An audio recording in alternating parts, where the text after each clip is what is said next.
सरस्वती जी और उनकी बहू रश्मि के बीच एक दिन बहस छिड़ जाती है। आखिर किसका काम ज्यादा आसान है, बहू का या सास का?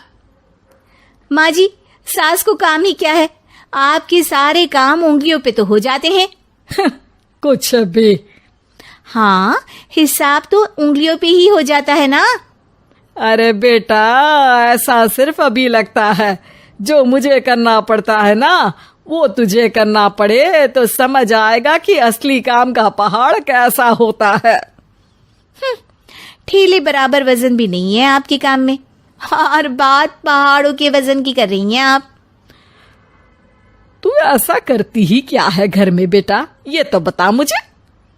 मैं थोड़ी ना कुछ करती हूँ, सब जादू से हो रहा है इस घर में। अरे एक दिन मेरा काम करोगी तो समझ आएगा। Okay okay, shut up. कल से मैं घर के काम करूंगी और तू मेरी जगह हर चीज का हिसाब रखना, ठीक है? ठीक है, ये भी कर लेते हैं।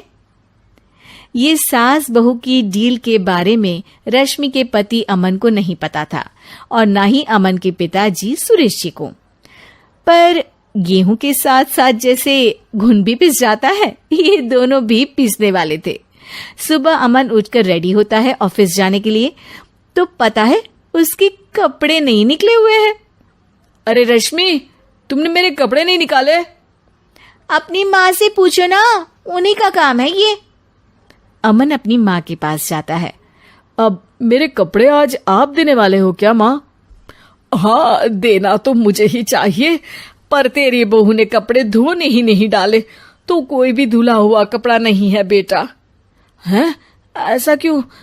कपड़े तो धोने आप ही देते हो ना माँ? अरे बहू ने तुझे बताया नहीं, अब हम अदल बदल गए हैं। मैं अब बहू और तेरी बीवी सास। अमन परेशान हो गया। वो बिना इस्त्री के कपड़े पहनकर ऑफिस चला गया। सरस्वती जी अपने घुटने के दर्द के कारण झुककर घर साफ नहीं कर पा रही थी, और ना ही खाना बनाना याद रख पाई। उधर रश्मि पहले ही दिन घर की चाबी घुमा चुकी थी और 300 रुपए का हिसाब अलग नहीं मिल रहा था। पर दोनों का ही घमंड कैलाश पर्वत से भी बड़ा था, और दोनों ही खेमे एक दूसरे की बात मानने को बिल्कुल तैयार नहीं थे। शाम को जब सुरेश जी और अमन खाना खाने बैठते हैं, तो सरस्वती जी उनके सामने गाजर और पपीते लाकर रख देती हैं। अरे माँ, ये क्या है? ख्याली पुलाव के साथ सलाद। माँ जी खाना बनाना भूल गई लगता है। अरे एक एक चमन्नी का हिसाब है मेरे पास, खाना बनाना कैसे भूल जाऊंगी? ये तो मैंने पढ़ा था कि फल फ्रूट खाने से सेहत अच्छी रहती है, इसीलिए ये ले, एक फल खा ले। रात को सुरेश जी और अमन अपनी मीटिंग बिठाते हैं अकेले में। बाबूजी, इनकी लड़ाई के कारण ना हमें ठीक से खाना मिल रहा है, उल्टा घर के सारे काम रुक गए हैं।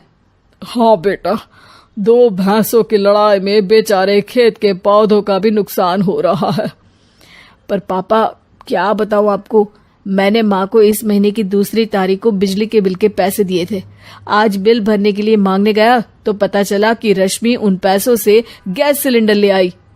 अच्छा, तो सिलेंडर के पैसों का क्या हुआ? अब सिलेंडर के तो कोई पैसे नहीं थे बाबूजी, हमारे घर पर गैस की पाइपलाइन लगी है ना। बेटा, इन दोनों का कुछ करना पड़ेगा, नहीं तो अपने घमंड के चक्कर में पूरा घर बर्बाद कर डालेंगे ये दोनों। अमन और सुरेश जी काफी सोच विचार के बाद एक निष्कर्ष पर पहुंचते हैं। रात ही को दोनों अपनी पत्नियों की अलमारी से नई साड़ी निकालते हैं, और सुबह जब रश्मि और सरस्वती जी उठते हैं तो देखते हैं कि दोनों पति साड़ी पहनकर चढ़ाव पर सब्जियां काट रहे हैं। अरे ये सब क्या हो रहा है? क्या हो रहा है मतलब? आप दोनों अदल बदल हो सकते हो तो हम क्यों नहीं? अरे क्या मतलब? नहीं नहीं, मेरी भी बचपन से किसी की बहू बनने की इच्छा थी, तो आज से सरस्वती तुम बड़ी बहू, मैं मिडल बहू और अमन छोटी बहू। अरे लेकिन सब घर पर बैठ जाएंगे तो कमाएगा कौन? ये घर कैसे चलेगा? अब वो तो भैया या बाकी लोग जाने, अब हमने भी अदल बदल कर ही लिया है तो कुछ नहीं हो सकता। रश्मि और सरस्वती जी को समझ में आ जाता है कि उन दोनों की आपस की डील की वजह से इन दोनों को बहुत तकलीफ हो रही है और उनके ईगो ने दूसरों को कितनी यातनाएं दी है। अब असल में माँ जी आप सही थी, सास बनना बहुत मुश्किल है। अरे हाँ बेटा, और तू भी, मुझसे तो नहीं हो पाया सब घर के काम, वापस बदल ले क्या? हाँ हाँ बिल्कुल माँ जी, और अब आप दोनों भी बदल लीजिए। कोई आ गया तो आप दोनों को देखकर क्या सोचेगा? अच्छा है, आप दोनों के समझ में ये बात तो आई। मैं फटाक से कपड़े बदल लेता हूँ। अरे रुक जा बेटा, एक फोटो ले लेती हूँ तेरी। मेरी बेटी होती तो तेरे जैसी ही दिखती साड़ी में। और मेरा फोटो नहीं लोगी?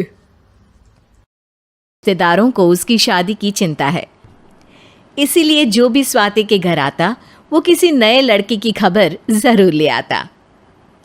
अरे दीदी, ये फोटो देख के बताओ कैसा है।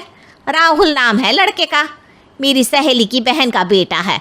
अपनी स्वाति के साथ एकदम प्यारी जोड़ी लगेगी इसकी। जरा दिखाना, फोटो तो बढ़िया लग रहा है। कोई गलत आदत वादत तो नहीं है ना इसे? और कमाता कितना है? अरे कोई गलत आदत नहीं है दीदी, आप कहो तो एक मीटिंग करवा देती हूँ, फिर सब कुछ फाइनल कर लेना। हाँ हाँ ये सही कह रही हो तुम। संडे को स्वाति के पापा भी घर पे ही रहेंगे।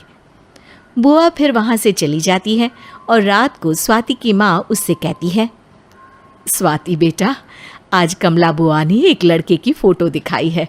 संडे को वो लोग मिलने आ रहे हैं, तैयार हो ना तुम बेटा? अरे मम्मी, आप कहाँ कमला बुआ के चक्कर में आ जाती हो? अभी इतनी जल्दी कोई शादी वादी नहीं करनी है मुझे। अरे बेटा, अच्छा लड़का है, बुआ जानती है उसे अच्छे से। हाँ स्वाति बेटा, एक बार मिल तो लो, बाद में देखेंगे आगे क्या करना है। वैसे तो कमला रिश्ता लाई है तो मना करने का तो कोई सवाल ही नहीं उठता। संडे की सुबह होती है और कमला बुआ राहुल और उसके मम्मी पापा को लेकर स्वाति के घर आती है। अरे आइए आइए भाभी, इसे अपना